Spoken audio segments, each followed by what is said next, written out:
we have some great news for some of you who were smart enough, lucky enough to follow us into Wayfair, and we'll talk about it on the Rebel's Edge right now.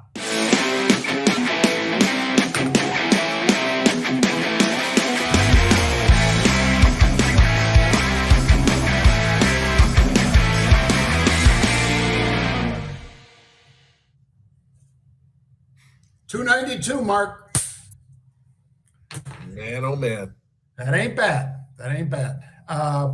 As you might have guessed, folks, the gentleman sitting over there is indeed Marc LoPresti. Oh, wait, wrong direction. That way.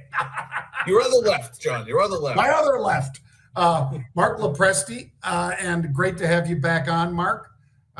Mark is a frequent flyer and a director over here at Market Rebellion. We welcome his insights. He is both former professional trader as well as lawyer, and now back to trader, investor, promoter, venture capitalist, all of that. Wouldn't you say, Mark?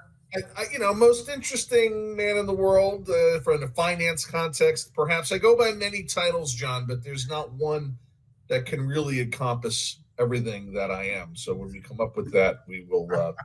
There are some that have some choice words, but we can't use them because of the censors. And anyway, that's right. Good to be back. Good to be back. We need to be cognizant of that. And we have Jared, who is going to be handling all of the graphics that you guys see, the production elements, everything that's part of this show and makes it great. Jared is part of that. All right, Mark, let's jump on the macro minute. Jay Powell says, unleash the hounds. And in particular, let's stuff those bears where the sun doesn't shine, apparently. Yeah, well, the Bears definitely getting their faces ripped off today as markets applauding what was a clearly and decidedly dovish tone from Jay Powell yesterday. And, what we love to do, John, and what a lot of Wall Street analysts love to do is pick through those tea leaves of his remarks and actually compare the last prepared remarks versus these prepared remarks. And there's definitely a lot of reason for Christmas cheer. He said things like there was expanded activity in Q3 versus now acknowledging that the economy is slowing, something that he wants. Inflation remaining elevated, talk he used in the last speech, saying inflation is starting to ease. And last time talking about the extent of additional hikes, and this time using the word any additional hikes. That's the kind of dovish talk the street likes to continue this strong Christmas rally. And continue it does. The Dow Jones Industrials, folks, up over 180 points. NASDAQ higher by about 0.4%, translates to about 60 points. It's a pretty nice day. The S&P 500, 25-point rally on that side. All right, Mark, let's take a look at Fantastic Future. Fantastic Future. That's my ringtone now, by the way. And you can download that for $1.99 from the App Store. Now, we should do that, actually. It's not a bad idea. We might have to. Fantastic Futures, Mark. Just moments ago, crude oil topped a 4% rally here. Yeah. So I'm going to say that's my Fantastic Futures. Even if it might not be so fantastic when you go to the pump in 2 weeks, nonetheless, it's good for anybody long futures. Yep, for sure. And a lot going on in oil, that, unexpected decline in the U.S. reserves, that tanker getting hit in the Red Sea, a lot going on, even on an anticipated decrease in demand for 2024 from that IEA report. So a lot to unpack, but the rally continues in oil. Well, let's now talk about a rally that's continuing, and we don't know why, but we love it. And that would be Wayfair, symbol W, folks. So we had unusual activity in Wayfair, and let's take a quick look at that. Unusual activity, folks, is when somebody comes in, buys a lot of upside calls. They did that in Wayfair. And then take a look at those calls that went from just over $5 to, I don't know, what was it, 16, almost 17. I guess the high of the day was 17 something, Mark. That's a nice day. And there is Wayfair with that big move to the upside here. Wow. That'll light up some bears pretty hard, I think. Definitely. And, this is an interesting one, as you point out, John. This really no news. So, I went to find some trader talk, and none of it's really very positive, right? This is a company that has only reported one profitable quarter. There we go. One profitable quarter in the past 40. Okay. That is not very good. They disappointed last time around, had a little bit of a pop in the stock on the Tuesday after Cyber Monday. But listen, great to have unusual in this, and kudos once again to everyone at Marc Rebellion that identifies this unusual activity. Take profit. Do not try to continue to buy into this rally. I do not think it's going to end well, but it could be until after Christmas. This thing could stay elevated through the holiday season, but I'm not chasing this one. Well, and we have to also give a shout out, Mark, to our friend Vic, who is a subscriber. And that is a picture, thanks, Jared, of what Vic says that he did. So this is not just us saying, oh, yeah, randomly this thing posted on Market Rebellion and somebody may have made money. No, here's Vic, a subscriber, telling us, I'm in at this price, I'm out at that. We love to hear it, Vic. Promised I'd give you a shout. There it is, sir. All right, Mark, let's talk about Redfin. Now, you and I, just a few weeks ago, we were talking on the show about Open Door Tech, Zillow, Redfin, because we thought, I think collectively, you, Pete, and I thought that the Missouri ruling that these, I'll call them real estate brokers, had conspired to fix the commission at about 6%. That's what Missouri court ruled, but we said these stocks are being unduly hit, and that hasn't been adopted across the country as a class action suit that is moving through the courts or anything else. So we think these are a buy. And the other reason is, of course, Mark, that with interest rates doing this, going down, that is great for refis, and that is exactly what is playing out right now. Yeah, no doubt. And, not a huge surprise to see positive action in a real estate stock like this after the dovish comments that we covered at the top of the show on refis. My big question, though, John, is this going to be enough? Are these comments from the Fed and cuts coming, 75 basis points, I believe, is what we're looking for next year in terms of cuts, not even a full point. Is it going to be enough to unlock those existing home sales? I don't think it is, because 75 basis points is still not going to justify taking me out of a fixed that a lot of people are in, right, at under 3% and go into a more expensive mortgage, which is why I think the new home builders are going to be the beneficiaries of those lower rates next year as opposed to existing home sales. Well, that's great insight, Mark. And obviously logical, because if you're in a 3% mortgage and you want to buy a new home, sell that one and move to another home, you're just now able to get below 7%, right, which to somebody paying 8 sounds great. To somebody in a 3% mortgage, not as tempting. No, thank you. Yeah, I'm right there with you. I think renters will be the ones that are moving and becoming buyers, but you're right, that benefits an awful lot of the new home sales more than the other. All right, let's talk about Moderna, Mark. Now, yesterday we were talking about Pfizer and, this horrific $143 billion wipeout that they've experienced on their way down to a new 52-week low. Pulled Moderna down with it a little because these guys both had treatments for COVID.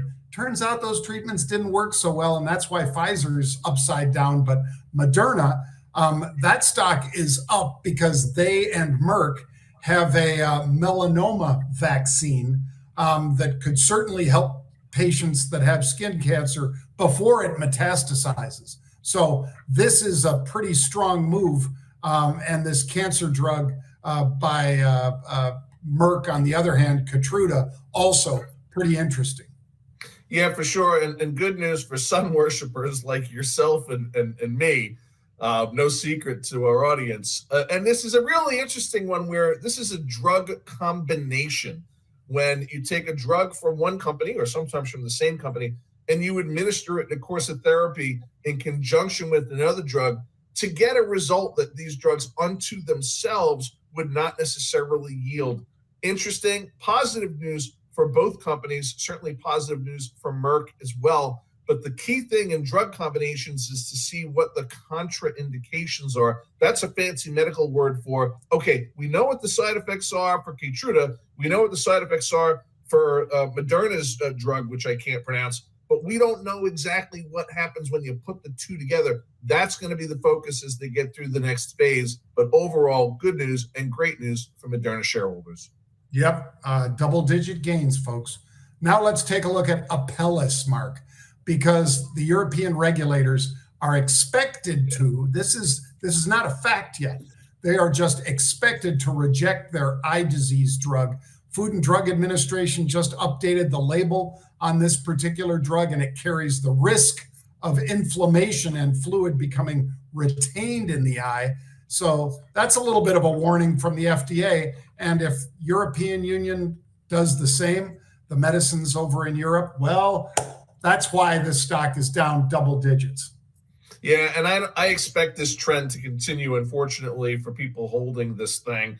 Eye care and eye disease treatments, a growth area for sure. I've actually seen, even on the venture side, John, 3 or 4 business plans for companies that have phase 1 or even early phase 2 treatments for macular degeneration, which is a pretty common cause of partial and unfortunately ultimately complete blindness. But boy, the last thing that you want when you're trying to treat one problem in the eye is to create a whole bunch of other problems in the eye. Yeah. I do not see the EU reversing course. I think they're going to deny this one. This does not bode well for this company's prospects. That's a fact, folks. Again, listen to Mark from whence he speaks. All right. I was going to talk a little bit about Adobe, but you know what, Mark? That would have been our 5th stock, and it's not moving enough to be that interesting. So instead, let's dive into Red Zone Sports, which normally Pete heads up, but lately we've been using some of these Instagrams and Twitters and everything else, Mark, to sort of lead in. And this week, everybody's making a meme up about Patrick Mahomes. So let's take a look at this one. Am I good right here? More. Move up more. More. It's already the end zone. The ref's my boy. Bet. The ref's my boy. Let's go. Outside. What? Offense. What the fuck are you doing? You play for me. Wow, that's all I ever see. He hit him. Reverse. I can't. No, keep that shit on. Reverse the call. That was acting crazy. I did that light-skinned nigga had it in. Reverse the call. Reverse the call. Yo. Reverse the call. The game is over, Pat. Am I good right? Wow. I mean, it turns out, Mark, that, and for those who did not see it, folks, it turns out that the receiver, the wide receiver, had been offside several times during the game. Not once during the game did he do what wide receivers are trained to do, usually, which is you look over at the official and he says, back up a little bit or whatever. You're too far over the line. As long as you don't start, you can, as that wide receiver, he can back up and be in compliance. Well, it turns out he was anywhere from 6 inches to a foot beyond the football many times during the game. And in particular, the most important one, at the end of the game, the play where Patrick Mahomes hit his favorite target. Now that the Cheetah's gone down to Miami, his target is, of course, Taylor Swift's favorite target too, Mark, Travis Kelce. He hits Travis Kelce. Kelce runs into the middle of the field and then laterals or throws the ball backwards to score the apparent winning touchdown. But because the receiver was over the line, they look back and see a flag and go, oh, no. Nope. Oh, no. And they take it off the board, and Kansas City loses. And our friend Patrick Mahomes loses it as he sees that taking away that win. So, wow, just a ton of memes about this one, Mark. But I know you're all excited about Tommy DeVito over there with the Giants, because even though he's not Danny DeVito's nephew, he's not. Mark is still excited about it because he's a New York sports fan. That's true, John. But what I wanted to ask you about is what in the heck is going on with all of the quarterback injuries this season. I think it is the most, right? And this has been going on. I looked at some of these statistics. This is a trend that's been going on since 2018. I don't think it's random. More and more quarterbacks getting hurt. I think it's a major area of concern for the league. Those star quarterbacks bring people to the stadiums. They put eyeballs on the screen of people watching. They're sort of among the celebrities of these NFL teams. What the heck? I'll ask you, as a former NFL professional yourself, what do you think is going on? Is it that the role of the quarterback has become more athleticized than maybe 10 or even 15 years ago? Are they putting themselves or taking more risks? What do you think it is, and what should the league do about this? Because it's a problem. It is a problem. I think, number one, they played too many games too close together.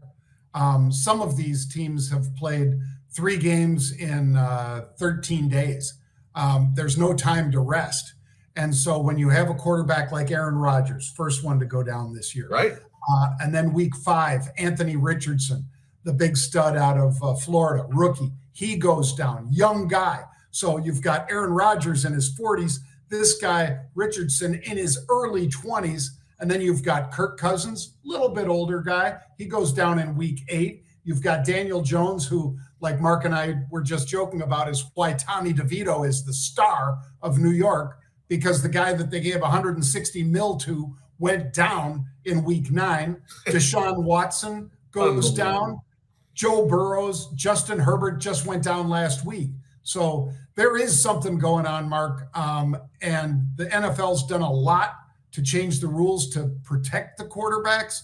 But yeah, this is something that I'm sure in the offseason they will be looking at the game films and so forth and seeing, okay, what else can we do to protect these so-called franchises for all these big, the $90 billion entity that is the NFL. 56 starting quarterbacks in the first 14 weeks of this season. I'm pretty sure somebody can fact check me on that, but I'm pretty sure that's a record. Wow.